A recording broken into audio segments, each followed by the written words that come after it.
You don't have to walk this path alone. I'm here, I'll take you through the hill you climb all on your own. It's steep and long. In the darkness of your world, I'll meet you on your knees and make all things new. And as Jesus takes my hand, he whispers, I got this. I got this, my baby girl, I got this.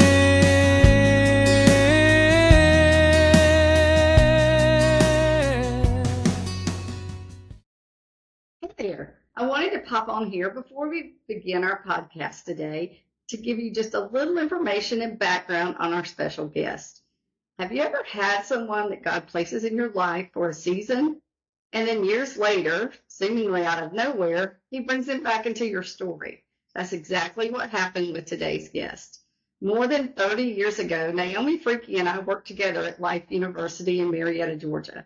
Eventually, our paths took us in different directions, and over the years, we lost touch. Then this past spring, God unexpectedly crossed our paths again. Many of you know Naomi as the owner of Yellow Daisy Bakery, whose delicious fresh meal bread and baked goods help support this podcast. She is passionate about healthy baking, natural ingredients, and serving her community through her business. But Naomi's story goes much deeper than bread. Today, we're talking about faith, obedience, and a calling that arrived in a way she never expected.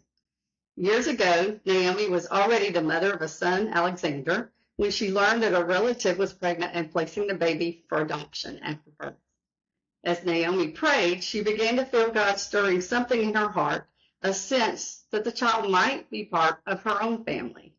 The challenge? Her husband Rodney wasn't convinced. Yet God wasn't finished writing the story.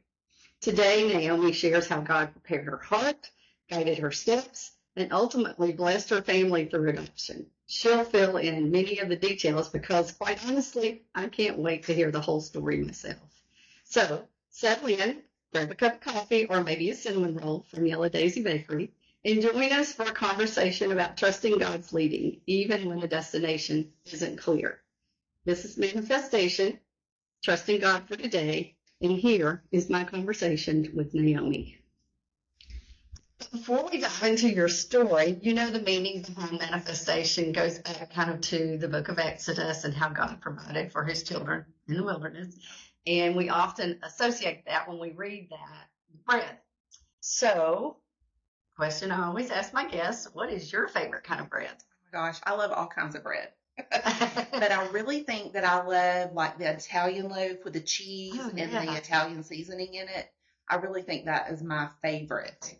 And then a dessert one, my cinnamon rolls. Yeah, definitely the cinnamon rolls. Awesome. Yeah. I had one for breakfast this morning. It's really good. If you love bread like most of us do, check out my friend Naomi Fricke, who owns Yellow Daisy Bakery in Dallas, Georgia. She makes amazing fresh bread and baked goods using fresh meal flour and quality ingredients. No bleaching or artificial preservatives. And for my family, that is so important. Everything I've tried from Naomi has been absolutely delicious. And you know, it's easy to find Yellow Daisy Bakery on Facebook for her weekly menus and pricing. Be sure and check her page every week because she often adds new items. We'll drop her Facebook link in the show notes below and a QR code here. If you mention Manna-Festations, this podcast, you'll receive 15% off of your first order. Now, back to our podcast. So, first of all, welcome to Manna-Festations. I'm so excited to connect back with you and to get you on the podcast. And I have to admit, when God brought our paths back together this spring, I had no idea that now I would be sitting across from you learning a brand new story I didn't know about. And I know that one day Dennis came to your house to pick up the items for me that I had ordered from Yellow Daisy. Mm-hmm. And he came home and he said, I've got your next guest for the podcast, which I always pray over. And honestly, I've never sat down myself and just said, okay, I want this person on the podcast. I feel like God's always laid people on my heart. Mm-hmm. And Dennis has been in on that prayer too. And so I knew immediately when he said that. And he told me your story. I was like, wow, I never knew that. So I know a lot of you have heard the advertisement, and you know Naomi from the owner of Yellow Daisy Bakery. But today we're talking about something much deeper. So let's kind of start at the beginning. You were already a wife and a mom to Alexander, which our baby daughter met him when he was younger. Yep. And you learned from a relative that was pregnant at the time and considering adoption. So what was going through your mind when you first heard that news? I knew immediately. When her stepmother called me, she said, I have something to tell you. Mm-hmm. And I was like, what's going on? And she said, it's Jennifer. And I said, she's pregnant. And she goes, how did you know? I said, I don't know. I just knew. And I did. And I said, tell her I want her baby. And she was like, what? And I said, she's not going to want it. She's a great girl. Let me just say, she's a great girl. But at that time, she lacked a little bit of responsibility. Mm-hmm. And I was like, I want to talk to her. And so she asked her, and I went over and talked to her. And we discussed, the plan. And I was like, we don't need to make a decision right now, because she had just found out. Right. And so she thought about it, and she came back and she said, I don't really know what I want to do right now. And I said, that's okay. And I said, I'm here for you. Whatever you need, I'm here for you. She grew up with me, or not with me, but I met her when she was much younger. Okay. And so I felt like I was her aunt. Anyway. Okay. Yeah. And so anyway, she ended up moving out of Georgia. She moved back up north with her mom. And I found out she had the baby in July. That was October when I talked to her. So in July, she had the baby. And I was so happy, and I was very supportive of her.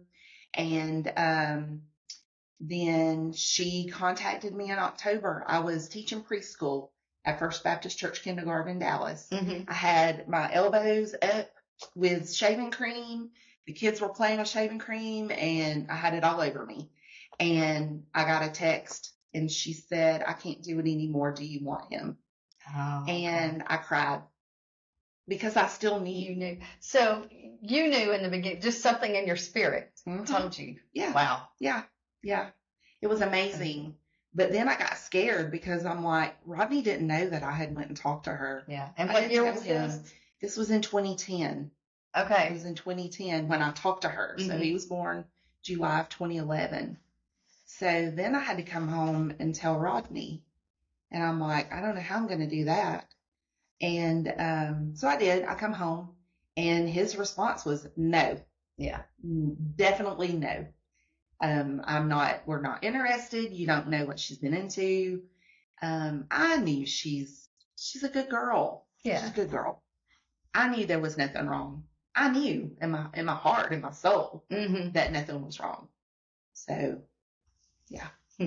And so then she comes to you, and she's ready at this point. Mm-hmm. So how old was Aaron then? At that time, he was 3 months old, and she was living in Iowa, and we're down here in Georgia, and we're talking back and forth and just trying to figure out the logistics of everything. Still at that moment, I'm like, Lord, you're going to have to convince Rodney, because I know. And I'll go back. I've always felt like I needed to adopt. Even back before I met Rodney, that was a conversation that I had when we were getting married. Oh, okay. And I told him, I said, I think that I want to adopt one day. Mm-hmm. And he was like, I don't want somebody else's kid. Mm-hmm. I don't want to raise somebody else's kid. You don't know where they come from. And I'm like, I don't know. I just feel like that. So I really feel like God placed that in my heart, years ago. Yeah. You know, Right. and we weren't able to have any more children. So I don't know. I mean, we didn't have any more children. Part of God's entire plan. Exactly. Yeah. Exactly. So anyway, we talked back and forth for weeks. Not weeks, just maybe it felt like weeks. It was about a week. And I think it was October 18th. I know the date, October 18th. And so from that time until the 31st, we're trying to figure it all out. So finally, I was like, I've got to convince him. And I just kept praying, Lord, open his eyes. Help him to see what I see. Right. Help him to feel what I feel. Yeah. Because this baby needs a family. Mm-hmm. At that time, she was single, and things were not steady for her. She did have her mom is very supportive. Her mom was very supportive of her, but things were just still not steady in her life. And I think in your spirit, that's what God had revealed to you when you first found out that she was expecting. Yes. So I knew that she couldn't, at that time when she was pregnant, I was like, she was working at a gas station. There's nothing wrong with that. Right. Oh, yeah. At all. But she wasn't making enough money to support her and the baby. And in her home with her dad and her stepmother, she had rules and responsibilities in that home. And I just don't feel like that it was going to be a good place for him. Right. Not saying, I mean, his grandparents are great, and we have a relationship with them. Yeah. And so he gets to see them anytime he wants. That's perfect. It is. It really is. So, yeah, I mean, a lot of times God, when we're in his will, on his path, things don't make sense to us or other people. And when they make sense to us, sometimes they still don't make sense to other people. But, and we have the freedom, I believe, we can step outside of his will, but I don't want to. I've done that. That makes I have too. I don't want to do that. No. But then he'll nudge us. So I see that happening kind of in your story. Yeah. And you wanted to be obedient to God. Yeah. But at the same time, I know you wanted to still honor your husband in your marriage. So that had to be really a tough thing. Hard because I knew in my spirit that we were supposed to do this. And at that time, Rodney had gotten laid off from his job. Yeah. And so I was like, ooh, this is going to be really hard. I contacted an attorney, and he was an adoption attorney, but he was the type of attorney that he placed the children. So he already knew the birth mom, and he would place the child with an adoptive family. Right. So this was a little bit of a different situation for him. And so he was like, I can help make this work. And, it was going to be a little tough because Aaron was in Iowa and us in Georgia. They called it interstate adoption. And so possibly different laws, different states. Yeah, exactly. And he was trying to go by, to be legal and go by the guidelines. Right. So, and that led into more of once Aaron got down here, let me go back to that. Yeah. So the mom was going to drive. She was thinking, let me just take a road trip. This would be a fun road trip. And I'm like, you cannot take a road trip with this baby. And I'm like, let me see if I can find airfare and get you on an airplane. So I'm searching. We don't have a lot of money. Rodney's laid off. Right. And so a friend of mine, her name is Beth, we homeschooled together before, and I had ran into her at Walmart one day, and I was like, hey, listen, I need you to be praying for us. And I told her what was going on, and she said, okay, I'll be praying. Well, one evening I was looking for airfare. I was frantic because I'm thinking, I can't afford this. And she calls out of the blue, and she was like, I had you on my mind. And makes me want to cry because God was so in this. Yeah. That she was like, I've had you on my mind. And she said, I want to know what's going on with the adoption. And I said, well, right now I'm trying to get him here, and I'm looking at airfare and, just trying to make it work out. And she said, well, is it something that we can do to help? And I'm like, I don't know. And she said, well, maybe my husband James can help. And I'm like thinking, how is he going to help? And she said, well, he's working at AirTran now. So at that time, wow. AirTran was still in business. Mm-hmm. And she said, he has buddy passes. Let me see if we can get you a buddy pass. So I know, chills. And so she called me back and she said, yeah, we've got a buddy pass that we can give her. So we were able to fly her down on November 4th. She had a few stops along the way, but she was able to get on the airplane flying down. She was able to fly first class on the way back home. Oh, wow. I know. So I didn't have to worry about the airfare. Yeah. So it was like things just started happening, just being placed. Easy. It was just easy.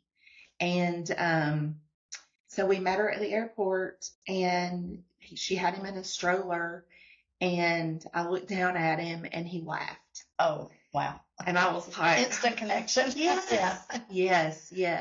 So now how old was Alexander? Alexander was 10. Okay. He was 10. All right. Yeah. So, all right. Now something changes with Rodney. Tell us about that. Yeah. So, in the middle of trying to figure out, how am I going to get him here, and can we really do this? I was battling, and I was having deep discussions with Rodney, trying to convince him. Okay. Yeah. And he was still definite no.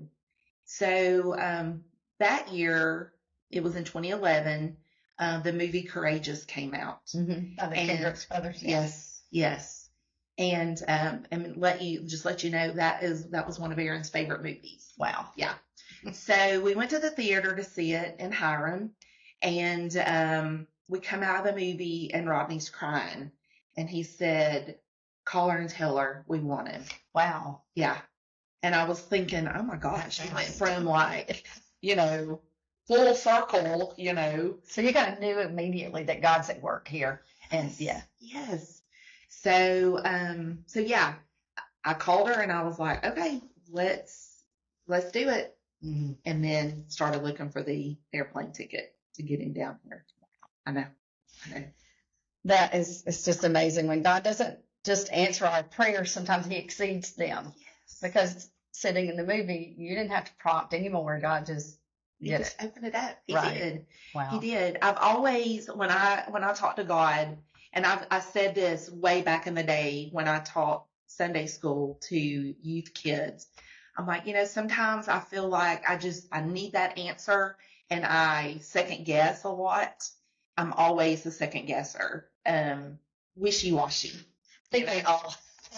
Yeah. I want to know that I know that I know that I know. Like, bring me a sign, God. Yeah.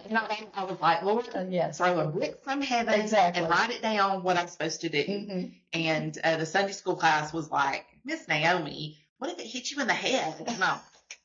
And Yeah. maybe I need him to hit me in the head with it. But it was one of those moments that I feel like that God threw that brick. Yeah. Not literally, but I threw that brick Yeah. and hit me in the head. And yeah. That's good. Because then you welcome the bricks. Yeah. So then he's here. Walk us through like a little bit of the adoption process. What was that like? And I know it probably wasn't just all rays of sunshine, probably some highs and lows. No, it was But you horrible. could see God's hand Yes. through it all. So walk us through some of that. So that adoption attorney, he finally was like, I can't help you. Oh, okay. So when she got here, I don't know, I didn't know what to do in the beginning. I didn't know the process, how I needed to do things. I do have friends that are in the court system, and so I was just taking advice from whoever I could hear advice from. So I knew that we needed to be protected because here we have this child that's not blood related. So I need something to protect me if he was to get hurt. I need to take him to the hospital or whatever. So we did guardianship of him just to be able to keep him. Right. And so I took her to the courthouse. We signed the paperwork for the guardianship. And So she was still here when you did that? She was, okay. Yes. We did all of that in one day. Oh, wow. Okay. So we pick them up early at the airport, and we immediately go back to Dallas, go to the courthouse, sign the papers, and then we take her to lunch. And she needed to eat something before she got back on the airplane. She wasn't staying. Oh, okay. She wanted to go back immediately. Yeah. And so, so I took, we got the guardianship, and then I'm looking for attorneys because that attorney he couldn't help me. Right. And I put a call in to a guy named Robert, and he was fabulous. And mind you, again, we had no money. And so the consultation was free. Thank God. Wow. And I go over everything. I have all the text messages. I have all the paperwork. And I'm like, I need to know if we can do this. And he was like, yeah, I can help you. So that was done around Christmas time. Okay, well, January comes and she changes her mind. Oh. And so I'm frantic, and she wanted him back. And we had already talked about that when we were talking about the adoption process. I'm like, okay, you've got to know that you really want to do this, right? Because I don't want to get him here and then you change your mind and things happen. Yeah. So she contacted me. I want him back. And I told her, I said, he's been with us. He's not a puppy. He's a baby. Yeah. And he loves us. We would be fine, but we can't do this back and forth thing. Right. And so I got with the attorney, and I'm like, okay, this is what's going on. And he guided us every step of the way. Every step of the way. Now, did your guardianship, did it have like a time limit on it? Mm-mm. Oh, okay. So it was open-ended. It was what could have been forever. Yes. But, okay. Yeah. So we went to court in 2012, April of 2012. Mm-hmm. And thank the Lord that the first attorney filed for the adoption up in Superior Court. Mm-hmm. And so that was pending. And so we went to juvenile court. She flew down. She had hired an attorney. And the judge, she was like, I don't even know why you're here. There's a pending adoption upstairs. We're kind of back and forth. And she said, you need to go home, telling the birth mom, you need to go home. You need to figure this out. Things were just was not steady at the time. Yeah. And so anyway, we were able to keep him. And it was like a year-long process. It was ridiculous. A lot of back and forth. And I felt guilty at that time because I'm thinking, okay, maybe I am supposed to give him back. Maybe he is supposed to be with her. And that's hard. I was a nervous wreck. Rodney was not wanting to continue to get close to him because he was like, we're going to lose him. So why even try to have that relationship with him? Right. And she didn't know who the dad was. And so she named a dad when she came in April to the courts. And he was in the Navy. It was a mess. It was just a mess. So did he have to be contacted as part of the process? Yeah. My attorney contacted him, and he didn't know anything about it. He didn't want to know anything about it in choice words. And he was like, that's not my child. Mm-hmm. So he's been placed on a registry that he abandoned his child. Okay. And that's been taken care of. And we were finally able to get to the adoption paperwork. And she was going to sign them. She decided, okay, I'm gonna sign it. And then she changed her mind again. Mm. It was a lot of back and forth. But through that whole thing, our church rallied around us. I still, that wishy-washy feeling that I would get every now and then, just that feeling of guilt. I think that was the devil trying to just work on me. Sure. Yeah. And he's growing and he's having fun. He's got a big brother. He's having fun. He loves his aunt and his cousins. And, things are wonderful with him. But just that in the background, that noise in the background. Yeah, that gnawing of your spirit. That's rough. It was very rough. But she finally, she didn't sign the paperwork. She didn't sign it. But we went to court and went before the judge, and he granted the adoption. Oh, wow. Yes. So curious, the money, adoptions, when you read about it, they cost so much money. And especially if you go overseas, I've heard that it's a lot cheaper. Of course, you have the airfare and all that you've got to pay for. But how did that work out? Oh, my gosh. We were able to make a payment plan. And he did, the attorney, he was amazing. I don't know how he did it on his end. I don't know how he did it, Penny. Yeah. I really don't. God. Yeah. Robbie did go back to work, but it was a $15 an hour job. Yeah. Okay.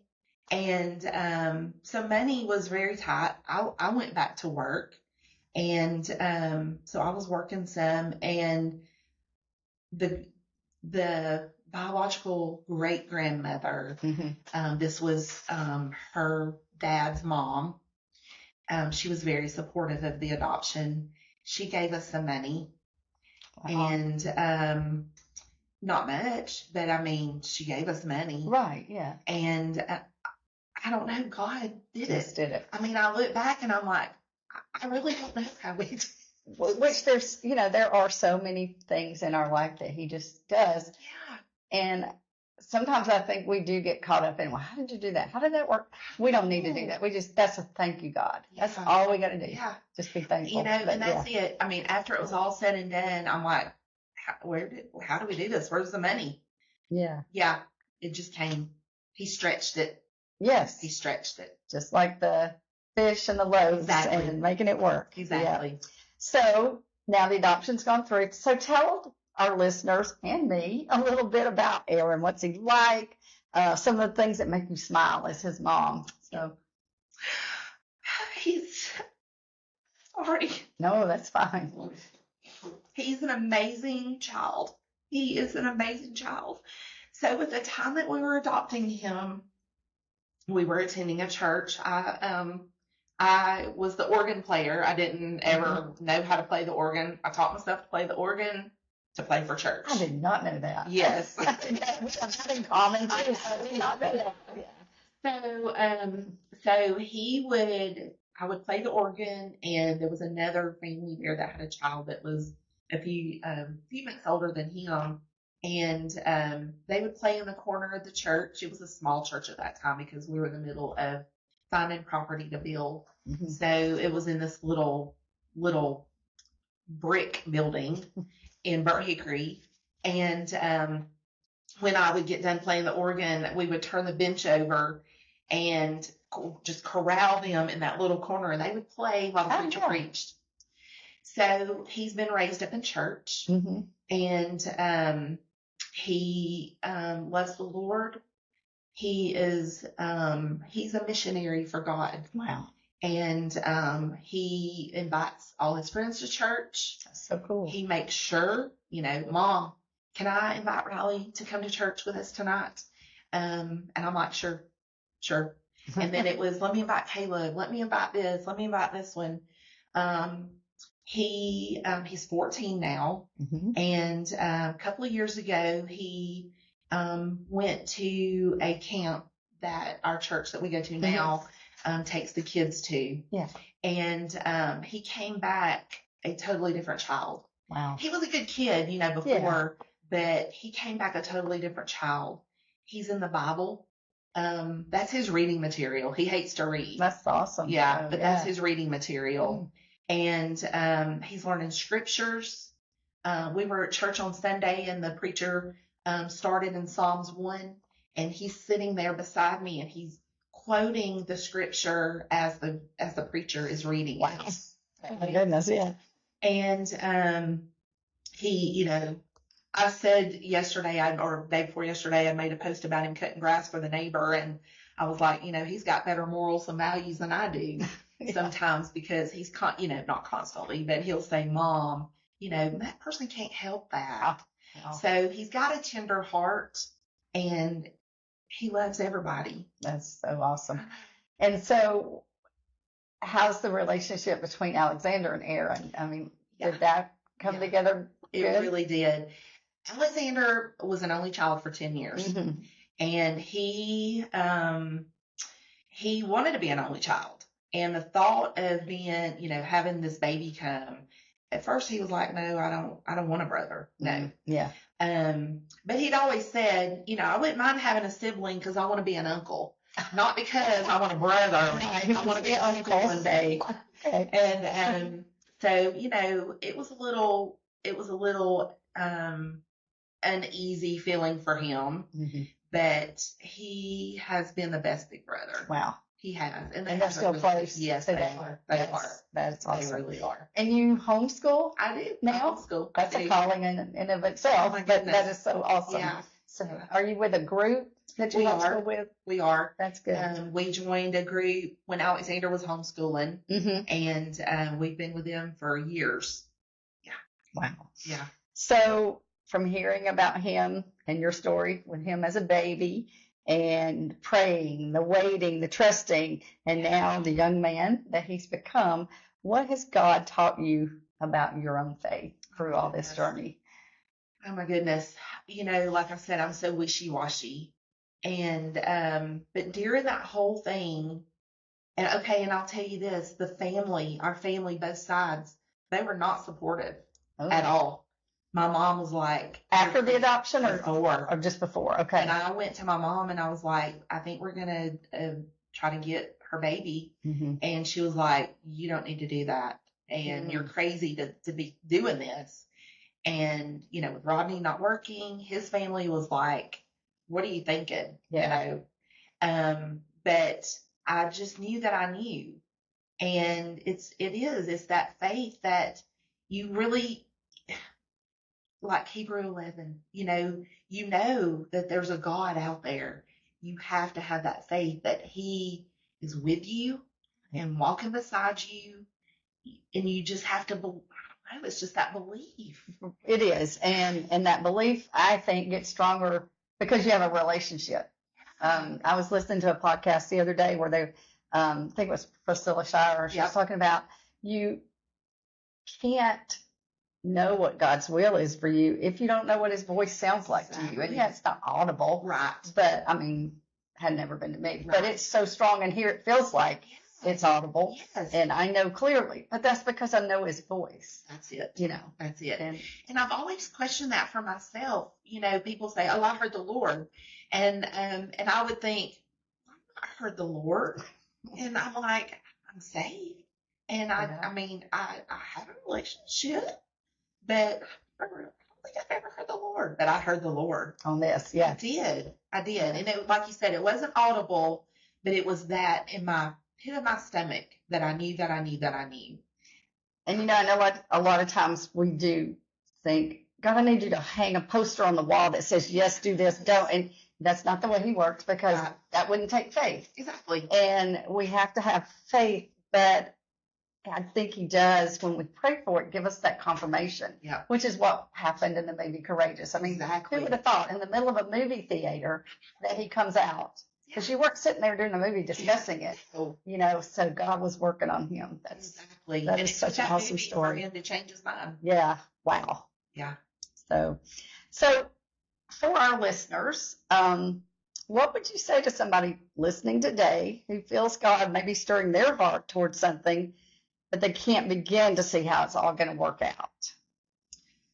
I would say pray. Pray. You get your prayer warriors beside you. Everybody prayed. Yeah. My church family prayed. We went to the altar, and they were rallying around us. So just pray and know that you know that you know. Sometimes we make a mistake, Yeah.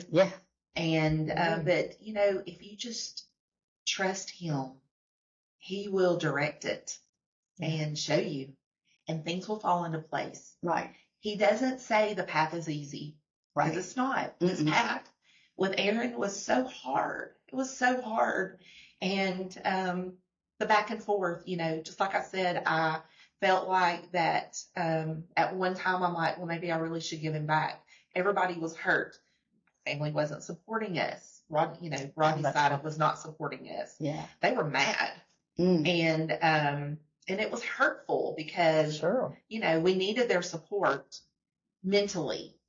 But, in the end, it was just like everything just kind of fell into place. Yeah.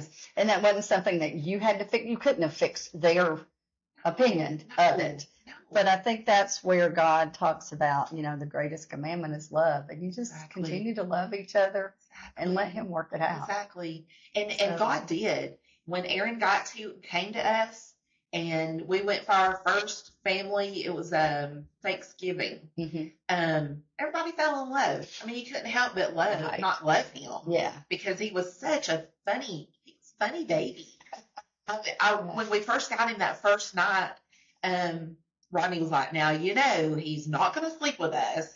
And you need to put him down and let him go to sleep. You don't need to be snuggling with him. You need to put him in the bed and let him go to sleep. I'll say it before you do. Famous last words, right? Yes, exactly.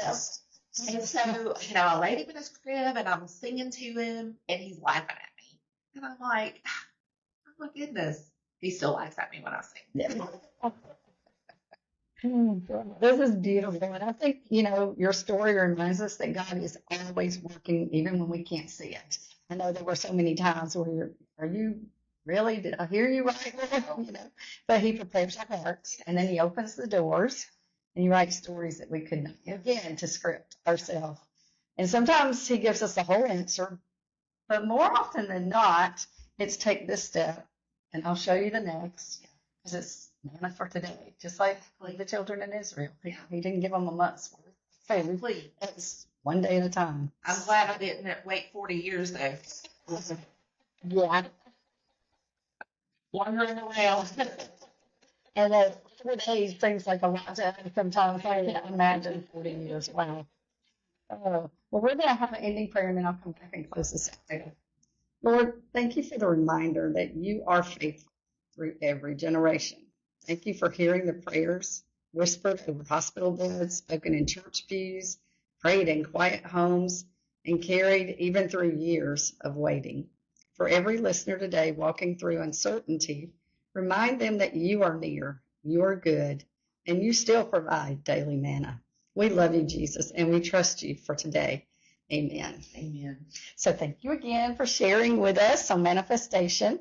And friends, thank you for joining us for another episode. Be sure to like, subscribe, and follow us to keep our story strong across social media. It's kind of what they require, not my requirement, but to reach others and help encourage, we want to get our stories out there. So until next time, keep trusting God for today's manna and tomorrow's grace when tomorrow becomes today. See you next Monday. You don't have to walk this path alone. I'm here, I'll take you through the hill you climb. All on your own is steep and long. In the darkness of your world, I'll meet you on your knees and make all things new. And as Jesus takes my hand, He whispers, I got this, my baby girl, I got this.